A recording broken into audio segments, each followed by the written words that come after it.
बोलो बम बम महादेव बम बम।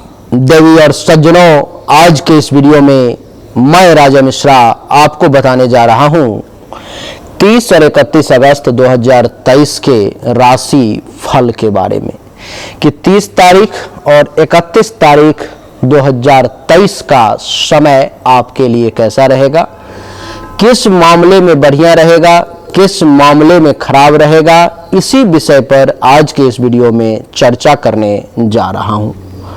देवी और सज्जनों, सबसे पहले 30 और 31 तारीख के पंचांग के बारे में चर्चा करेंगे। लेकिन देवी और सज्जनों, आप में से बहुत सारे लोग ऐसा कहते हैं कि गुरुदेव, राशि फल में जो हमारे बारे में अच्छी बातें बताई जाती है वो फलित नहीं हो पाती, और जो बुरी बातें बताई जाती है वो ज़्यादा से ज़्यादा मात्रा में हमें प्राप्त होती है। अगर कोई हमें बताता है बुरा कि 1 गुना होने वाला है तो वो 2 गुना होकर के, 2 गुना होकर के हमें मिलता है। तो ऐसा क्यों होता है? हमें अच्छा फल क्यों नहीं मिल पाता? क्या हमारे भाग्य में अच्छा समय नहीं है? क्या हमारे भाग्य में अच्छा फल का मिलना नहीं लिखा हुआ है? देवी और सज्जनों, ऐसा नहीं है। निश्चित तौर पर में आपके जन्म कुंडली में किसी ऐसे ग्रह की महादशा अथवा अंतरदशा या प्रत्यंतर दशा चल रही होगी जो ग्रह 6, 8 या 12वें भाव में बैठा हुआ होगा, या देवी और सज्जनों, वो ग्रह 6, 8 या 12वें भाव में बैठा होगा, या वो ग्रह नीच का होगा, या वो ग्रह इस कुंडली में एक मारक ग्रह के तौर पर में जाना जाता होगा। इसीलिए आपको अच्छा रिजल्ट नहीं मिल पा रहा है और बुरे रिजल्ट, बुरे सारी चीजें आपको प्राप्त हो रही हैं। लेकिन देवी और सज्जनों, मैं आपसे वादा करता हूं कि आप एक बार अपनी जन्म कुंडली की जरूर जांच करवा लें। जिसके पास में जन्म कुंडली नहीं है, दोनों हाथ की हथेली का फोटो खींच करके भेज दे व्हाट्सएप पर में। हस्तरेखा और जन्म कुंडली दोनों है तो दोनों की जांच करवा ले, जो उचित शुल्क है वो जमा कर ले, और उसके रूट तक, जड़ तक समस्या का पहुंच करके उसका समाधान करना कोई बहुत बड़ी समस्या नहीं है, बहुत आसान है देवी और सज्जनों। लेकिन जड़ तक पहले पहुंचना पड़ेगा, फिर आप उसके समाधान को समझ पाएंगे।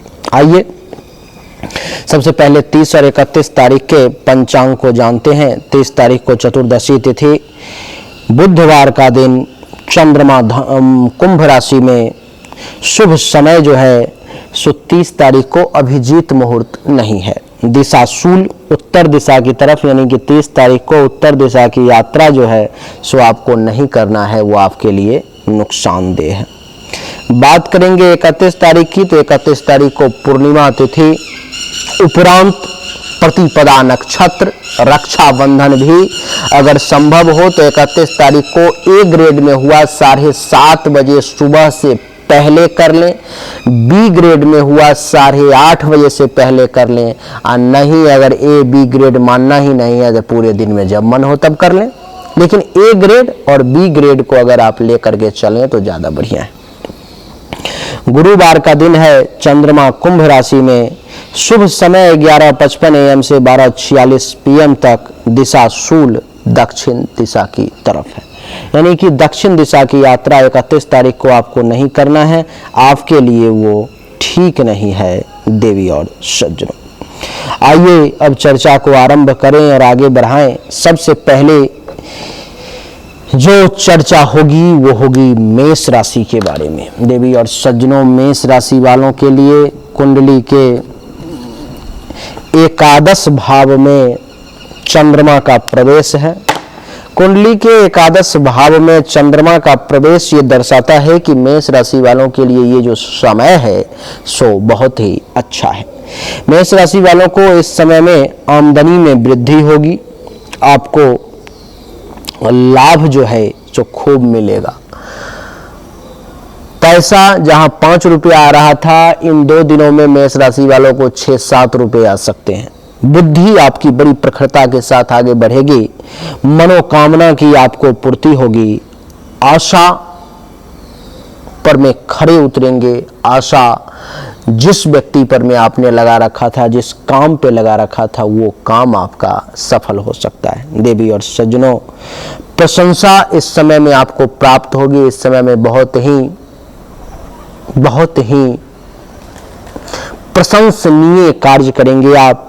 आपको अभिष्ट कार्यों की सिद्धि होगी। जिस कार्य को करने की इच्छा थी, जो करना चाह रहे थे, वो कार्य करने का अवसर मिलेगा। इस समय में आपको पॉपुलैरिटी की प्राप्ति होगी। इस समय में आप बहुत पॉपुलर होते चले जाएंगे। देवी और सज्जनों, सत्य की तरफ आपका रुझान होगा।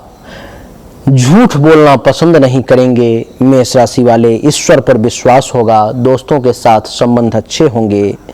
विशिष्ट सम्मान आपको इस समय में दिया जा सकता है। और देवी और सज्जनों, मैं आपको बता दूं कि आपकी बुद्धिमत्ता पर में, आपकी बुद्धिमानी पर में इस समय में लोगों को जो है सो आश्चर्य हो सकता है कि ये इतना तेजी से कैसे दिमाग का इस्तेमाल कर लेता है। देवी और सज्जनों, शुभ कार्य करने में आपको सहायता करेगा चंद्रमा। इस समय में बड़े भाई बहन, सीनियर्स अथवा उनके समान व्यक्ति से आपको लाभ मिलेगा।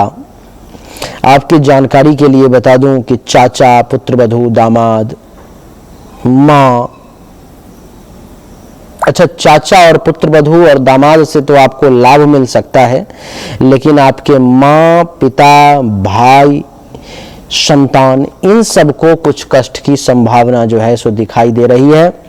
अस्पताल में अगर कोई भर्ती है तो उसको मुक्ति मिल सकता है। चोट वगैरह लग गई है तो उसमें राहत महसूस होगा। मेष राशि वालों के लिए हर मामले में समय बढ़िया है। मेष राशि वालों के लिए बता दूं कि उनके जीवन साथी की बुद्धि भी इस समय में बहुत तीक्ष्णता से काम करेगी। आकस्मिक वित्तीय साधन की प्राप्ति होगी। संतान को कुछ परेशानी तो होगी, लेकिन संतान से सुख की भी प्राप्ति होगी। आपकी बता दूं कि जेठ जेठानी अगर हैं तो उनसे भी आपको लाभ मिलेगा। चाची, सास, फूफा, ससुर, इनसे भी कुछ फायदा हो सकता है। और आपको सासू माँ से भी कुछ धन का लाभ अगर लेना चाहो तो इस समय में मिल सकता है। मेष के बाद बात आती है अब वृषभ राशि की। वृषभ राशि वालों के लिए कुंडली के 10वें भाव में चंद्रमा का प्रवेश है। कुंडली के 10वें भाव में चंद्रमा का प्रवेश ये दर्शाता है देवी और सज्जनों कि वृषभ राशि वाले जातक को अगर कोई राज्यकर्मी है, सरकारी नौकरी में कहीं पर में अगर काम कर रहा है तो उसको वहां से लाभ मिल सकता है विशेष। राजा का यानी कि सरकार का, आपसे जो ऊपर के अधिकारी हैं, सीनियर अधिकारी, उनका आपको लाभ मिल सकता है। आपको प्रभुता की प्राप्ति हो सकती है, पावर आ सकता है, सम्मान मिल सकता है, उच्चता में वृद्धि होगी, बिजनेस व्यवसाय करने का अवसर मिलेगा। पिता से कुछ धन का लाभ आपको मिल सकता है। पद प्राप्ति के योग बनेंगे। प्रमोशन वगैरह के लायक कोई ऐसा काम कर सकते हो जो आपको जो है सो जीवन में विशेष फायदा पहुंचा सकता है। वाहन का सुख मिल सकता है। प्रतिष्ठा की प्राप्ति हो सकती है। ऐश्वर्य की प्राप्ति होगी। आपको कृति की प्राप्ति होगी। आपके यश में वृद्धि होगी। जीवन में सफलता मिलने की संभावना। पिता, माता, छोटे भाई बहन, संतान, इनको कुछ कष्ट भी प्राप्त हो सकता है। घुटने वगैरह में कुछ दर्द महसूस हो सकते हैं। देवी और सज्जनों, आपकी जानकारी के लिए बता दूं कि आपको आपकी सासू माता से अगर कुछ लाभ लेना चाहें तो ले सकते हैं। आपके जीवन साथी अगर सासू माँ से कुछ फायदा लेना चाहें तो ले सकते हैं। उनको आवास, अचल संपत्ति, भवन, वाहन, इन सब का सुख मिलने की विशेष संभावना आपके जीवन साथी को दिखाई दे रही है। पारिवारिक सुख और जनता के साथ संबंध भी आपके जीवन साथी का इस समय में बहुत अच्छा महसूस हो रहा है। वृषभ के बाद बात करेंगे मिथुन राशि की। देवी और सज्जनों, मिथुन राशि वालों के लिए कुंडली के 9वें भाव में चंद्रमा का प्रवेश है, जो ये दर्शा रहा है कि मिथुन राशि वाले जातक को भाग्य का सपोर्ट मिलेगा। क्या?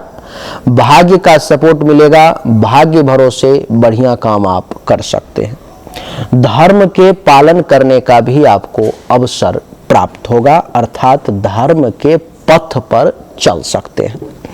तीर्थ यात्रा वगैरह भी खूब कर सकते हैं। मन हो सकता है कुछ तीर्थ जाने का, कुछ भगवान की पूजा करने का कर सकते हैं। देव कृपा हो सकता है। देवताओं की कृपा भी आप पर में इस समय में हो सकती है। कोई साधना कर रहे थे, कोई उपासना कर रहे थे देवी देवता का, तो उस मामले में भी समय आपका बढ़िया है। देवी और सज्जनों, आपके कृति में वृद्धि होगी। आपके यश में वृद्धि होगी। संत महात्मा, ऋषि मुनि, ब्राह्मण आचार्य, इन सब का आशीर्वाद आपको मिल सकता है। इस समय में आप पुण्य के भागी बनेंगे, दान पुण्य करने का अवसर मिलेगा, वैभव की प्राप्ति होगी, सबसे बड़ी बात की नम्रता आपकी बनी रहेगी, भाग्य का साथ मिलेगा, शील स्वभाव बढ़िया रह सकता है, विद्या की प्राप्ति होगी, सदाचारी बने रहेंगे, जीवन साथी के धर्म का पालन करेंगे, यात्रा बहुत अच्छे तरीके से कर पाएंगे, छोटी छोटी यात्राएं हो सकती है, कुछ अंतर्ज्ञान की प्राप्ति हो सकती है, पिता का सुख मिलेगा, संतान का सुख मिलेगा, अगर आप दादा बन चुके हैं तो पौत्र का भी सुख प्राप्त होगा।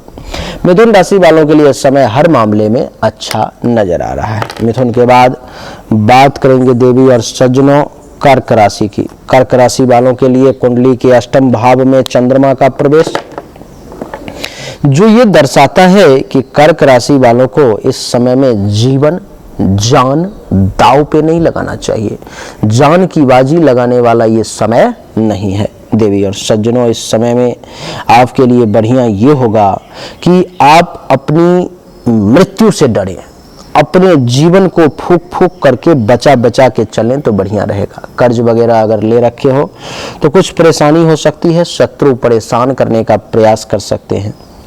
इस समय में पराजय आपको मिल सकती है, बदनामी भी आपकी हो सकती है, आपकी बदनामी हो सकती है। अपयश, कलंक, शोक, दुख भी कहीं से कर्क राशि वालों को प्राप्त हो सकता है। आकस्मिक कुछ धन का लाभ भी मिलेगा, अनएक्सपेक्टेड कुछ धन का फायदा हो सकता है। देवी और सज्जनों, अष्टम भाव में बैठने के कारण आपको गुप्त इंद्रियों से संबंधित लिंग, योनि, अंडकोश, गुदामार्ग, स्तन, इन सब से संबंधित जो है सो कुछ गुप्त इंद्रियों से संबंधित आपको कुछ परेशानी का सामना करना पड़ सकता है। इस समय में सौभाग्य आपका खूब साथ नहीं देगा, अपमानित हो सकते हैं, मानसिक संताप आपको झेलना पड़ सकता है, किसी कारणवश आप निराश हो सकते हैं, कारावास में जाने तक की नौबत आ सकती है उस व्यक्ति को जिसके ऊपर में केस मुकदमा चल रहा है और कल ही सुनवाई है। आप जो लोग समुद्र से जुड़े हुए कार्य में हैं वो समुद्री यात्रा कर सकते हैं, खोज आविष्कार कर सकते हैं।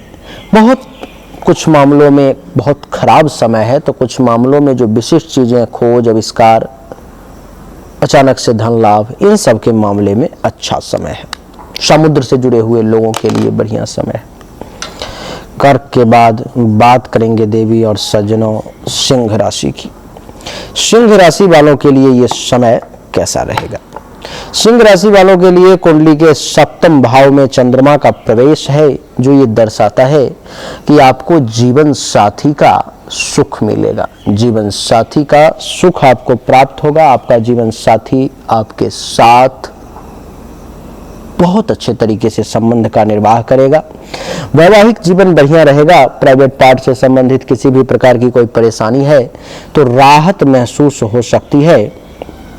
और आपको मैं बता दूं कि सुख के प्राप्ति का योग बन रहा है, काम और वासना की पूर्ति होगी। इस समय में अगर अलगाव भी चल रहा था, दाम्पत्य जीवन में परेशानी भी चल रही थी, तलाक तक की बात भी पहुंच गई थी, तो फिर भी थोड़ा थोड़ा दोनों के मन में एक दूसरे के लिए प्रेम जागृत हो सकता है। इस समय में जिसके कुंडली में यहाँ पर में कोई बढ़िया ग्रह मजबूत स्थिति में बैठा हुआ हो, उसको दहेज वगैरह बहुत अच्छा मिलता है। देवी और सज्जनों, इस समय में यहाँ पर में चंद्रमा के बैठने के कारण आपका चरित्र बढ़िया रहेगा। पार्टनरशिप में भी किसी के साथ कोई काम कर रहे हो, कुछ कर रहे हो, तो वो भी अच्छा चलेगा। केस मुकदमा कहीं पे चल रहा है तो रिजल्ट अपने फेवर में आ सकता है। कोई वस्तु खो गया था, चोरी हो गई थी, तो वो भी जो है सो इस समय में वापस मिल सकता है आपको। आवास परिवर्तन का विचार बना सकते हो, दुश्मन आपका कुछ नहीं बिगाड़ पाएगा। ट्रांसफर वगैरह के बारे में सोच सकते हो आप। माता को अचल संपत्ति में वृद्धि हो सकती है, माता की अचल संपत्ति से आपको लाभ हो सकता है, नानी से कुछ फायदा हो सकता है। बिजनेस, व्यवसाय और राजकीय सुख ये मिलने के भी कुछ योग आपके लिए बन रहे हैं। तो सिंह राशि वालों के लिए समय बढ़िया है। सिंह के बाद बात करेंगे अब कन्या राशि की। कन्या राशि वालों के लिए देवी और सज्जनों, कुंडली के छठे भाव में चंद्रमा का प्रवेश, जो ये दर्शाता है कि आपके लिए नौकरी बहुत अच्छे तरीके से चलेगी। नौकरी में इस समय आप अच्छा कर सकते हैं, मेहनत परिश्रम खूब बढ़िया करेंगे। और आपको मैं बता दूं कि इस समय में नौकर की तलाश कर रहे थे तो वो भी आपको मनपसंद मिल सकता है।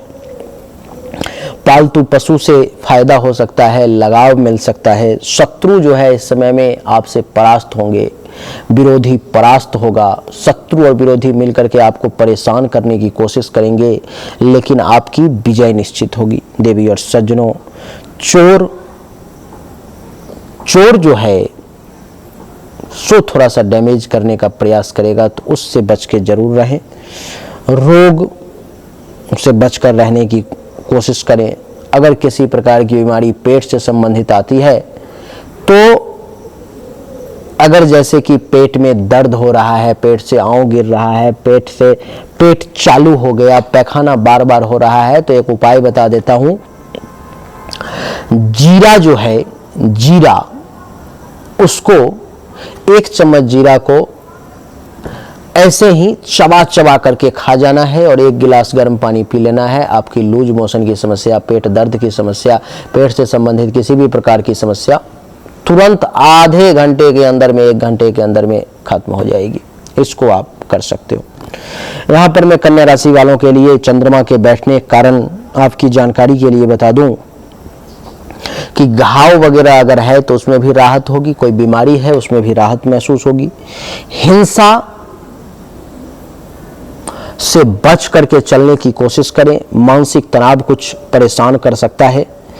कर्ज वगैरह ले रखे हो तो उसमें कुछ राहत महसूस होगा। किराएदार अच्छे मिल सकते हैं, मामा मौसी इन सब से कुछ लाभ मिल सकता है। छोटे भाई को अचल संपत्ति का सुख मिल सकता है।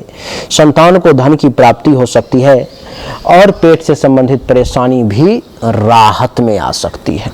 कन्या के बाद बात करेंगे तुला राशि की। देवी और सज्जनों, तुला राशि वालों के लिए कुंडली के पंचम भाव में चंद्रमा के बैठने के कारण तुला राशि वालों के लिए भी ये समय बढ़िया है। इस समय में तुला राशि वालों को विद्या और बुद्धि दोनों की बहुत अच्छी प्राप्ति का योग बन रहा है। विद्या की भी प्राप्ति होगी और बुद्धि की भी प्राप्ति होगी। संतान का भी आपको सुख मिलेगा। देवी और सज्जनों, गर्भाशय से संबंधित अगर कोई समस्या थी आपको तो उससे राहत मिल सकती है। आकस्मिक वित्तीय धन लाभ मिल सकता है। बहुत अच्छा रोमांस करने के अवसर मिल सकते हैं। प्रेम संबंध के मामले में भी समय बढ़िया है। माता से धन का लाभ हो सकता है। हृदय, लीवर, अमाशय, छोटी आंत, इन सब से संबंधित किसी प्रकार की कोई परेशानी थी तो राहत हो सकती है। आपके जीवन साथी अगर कोई काम करते हैं तो आय में वृद्धि हो सकती है। उनको काम मिल सकता है। महत्वाकांक्षा की पूर्ति हो सकती है। इच्छा की पूर्ति होगी। उनको अच्छे खासे मित्र मिल सकते हैं। और आपको बता दूं कि जीवन साथी की अगर कोई बड़ी बहन वगैरह है तो उनसे कुछ फायदा हो सकता है।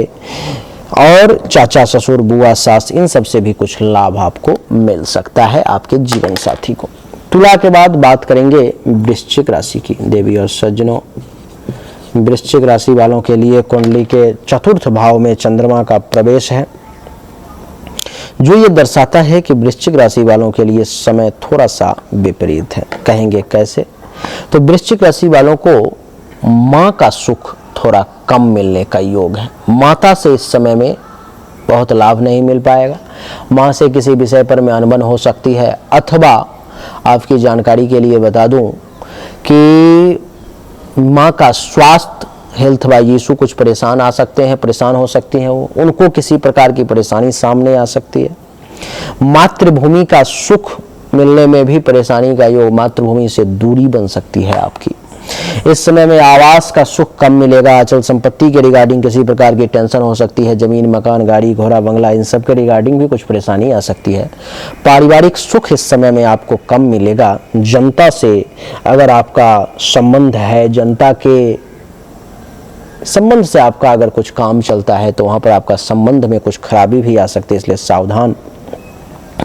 पर पुरुष, पर स्त्री के साथ संबंध बनाने का प्रयास ना करें तो आपके लिए ज्यादा अच्छा है। जीवन साथी को उनके ससुर से कुछ धन का लाभ मिल सकता है, उनका काम धंधा बढ़िया चल सकता है, अधिकार की प्राप्ति हो सकती है, सम्मान की प्राप्ति हो सकती है, जीवन साथी को, आपको नहीं।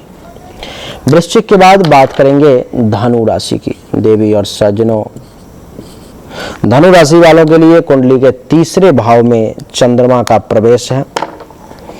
कुंडली के तीसरे भाव में चंद्रमा का प्रवेश ये दर्शाता है कि धनु राशि वालों को छोटे भाई बहन से कुछ लाभ, कुछ फायदा हो सकता है। आपके साहस में वृद्धि हो सकती है। इस समय में आप बड़े पराक्रमी बन सकते हैं। पड़ोसी से भी लाभ मिल सकता है। अपने बुद्धिमानी की बदौलत आप बहुत कुछ हासिल कर सकते हैं। आपकी जो जनरल नॉलेज है वो बहुत बढ़ सकती है। छोटी छोटी यात्राएं हो सकती है। आपकी रुचियां इस समय में खुल के सामने आ सकती हैं। आपका जो पेशेंस लेवल है, आपका जो धैर्य है, वो इस समय में मजबूत हो सकता है। लेखन प्रकाशन के क्षेत्र में बहुत अच्छा कर सकते हैं। पत्रकारिता की जहां तक बात है वो भी बहुत बढ़िया आप कर सकते हो। इस समय में अनुसंधान रिसर्च में जो लोग हैं उनको बहुत अच्छा अवसर मिलेगा। चाचा के संतान से भी कुछ फायदा आपको मिल सकता है। भाग्य का सपोर्ट, धर्म का पालन, तीर्थ यात्रा वगैरह करने के भी अवसर मिल सकते हैं। आपके जीवन साथी को ससुर से कुछ लाभ मिल सकता है। उनके भाग्य में वृद्धि हो सकती है। उनको धर्म के पालन करने का मौका मिल सकता है। यश में वृद्धि हो सकती है। जीवन साथी के लिए भी समय जो है सो बढ़िया है। धनु के बाद बात करेंगे मकर राशि की। देवी और सज्जनों, मकर के लिए कुंडली के द्वितीय भाव में चंद्रमा का प्रवेश जो ये दर्शाता है कि आपको इस समय में आंख से संबंधित अगर किसी प्रकार की समस्या है, परेशानी है, तो उसमें राहत देखने को मिलेगी। भोजन बहुत बढ़िया करने को मिलेगा। अपने बातों से, वाक शक्ति से आप लोगों को प्रभावित करके अपना काम करवा सकते हो। धन का लाभ मिलेगा। वित्तीय स्थिति मजबूत होगी। विद्या की भी कुछ प्राप्ति हो सकती है आपको। भौतिक सुख सुविधाएं, साधन की भी प्राप्ति का योग, परिवार के लोगों से भी लाभ मिल सकता है। जो लोग सोना चांदी रत्न का कारोबार करते हैं उनके लिए भी ये समय जो है सो बढ़िया महसूस हो रहा है। मकर राशि वालों को अगर कोई विदेश से कनेक्शन है तो विदेश से भी कुछ धन का लाभ मिल सकता है। पड़ोसी से भी इस समय में आप अच्छा खासा फायदा जो है मकर राशि वाले ले सकते हो। मकर के बाद बात करेंगे कुंभ राशि की। कुंभ राशि वालों के लिए कुंडली के प्रथम भाव में चंद्रमा का प्रवेश जो ये दर्शाता है, देवी और सज्जनों, कि आपको जन्म स्थान से अच्छा खासा लाभ मिल सकता है। इस समय में आपके खुद के प्रताप में वृद्धि होगी। शारीरिक तौर पर में मजबूती हासिल कर सकते हैं। रंग रूप बड़ा सुंदर, एक मनमोहक छवि आपकी देखने को सामने आ सकती है। चेहरा बहुत चमकता हुआ नजर आएगा। व्यक्तित्व आपका इस समय में जो है सो खूब बढ़िया नजर आएगा। पर्सनैलिटी एक जो होनी चाहिए दमदार, वो रहेगी। गुण में वृद्धि, सुख की प्राप्ति, तेज की प्राप्ति, यश में वृद्धि, स्वभाव भी बहुत बढ़िया रहेगा। इस समय में जीवन साथी के साथ संबंध भी अच्छा रहेगा। काम वासना की पूर्ति भी होगी। वैवाहिक जीवन अच्छा चलेगा। दैनिक रोजगार, व्यवसाय के क्षेत्र में भी आप अच्छा खासा कर सकते हैं। तो समय कुंभ राशि वालों के लिए अच्छा नजर आ रहा है। कुंभ के बाद बात करेंगे अब मीन राशि की। देवी और सज्जनों, मीन राशि वालों के लिए कुंडली के द्वादश भाव में चंद्रमा का प्रवेश है। कुंडली के द्वादश भाव में चंद्रमा का प्रवेश अर्थात मीन राशि वालों को धन का नुकसान ज्यादा होना, खर्चा ज्यादा होना। देवी और सज्जनों, आंख से संबंधित किसी प्रकार की परेशानी भी सामने आ सकती है। इस समय में क्रोध, गुस्सा जो है आपको ज्यादा परेशान करने का प्रयास करेगा। धन का कुछ नुकसान भी हो सकता है। त्याग करने की इच्छा मन में ज्यादा जागृत होगी। अगर कोई केस मुकदमा चल रहा है तो आपको दंडित भी किया जा सकता है। कहीं किसी से बातचीत चल रही है, इधर की बात उधर करने की कोशिश ना करें, नहीं तो आप नुकसान में पड़ सकते हैं। कुछ धन की कमी अनुभव कर सकते हैं। कुछ पाप कर्म के तरफ भी आपका रुझान जो है मीन राशि वाले जा सकता है। कुछ गुप्त कष्ट परेशान कर सकता है। दान कर सकते हैं। निराशा हो सकती है। शयन सुख में कमी का योग भी बन रहा है। विदेश से कुछ धन का लाभ मिल सकता है अगर कोई कनेक्शन है तो। कर्ज वगैरह लेने से बचना चाहिए। इस समय में अस्पताल का कुछ खर्चा आपका लग सकता है। अपमानित आप हो सकते हैं। धोखा मिल सकता है। बड़े भाई को कुछ धन का लाभ भी मिल सकता है। तो देवी और सज्जनों, यही थी मेष से लेकर के मीन तक की कहानी जो हमने आपको बताने का प्रयास किया। उम्मीद करता हूं कि आपको हमारा वीडियो पसंद आया होगा, अच्छा लगा होगा। अगर आपको पसंद आया, अच्छा लगा, इस वीडियो को लाइक करें, शेयर करें, चैनल को सब्सक्राइब करके इसके बेल आइकन के बटन को दबाएं। एक बार फिर से आप सभी का बहुत बहुत धन्यवाद। Thank you so much. जय हिंद, वंदे मातरम। बोलिए राधे राधे।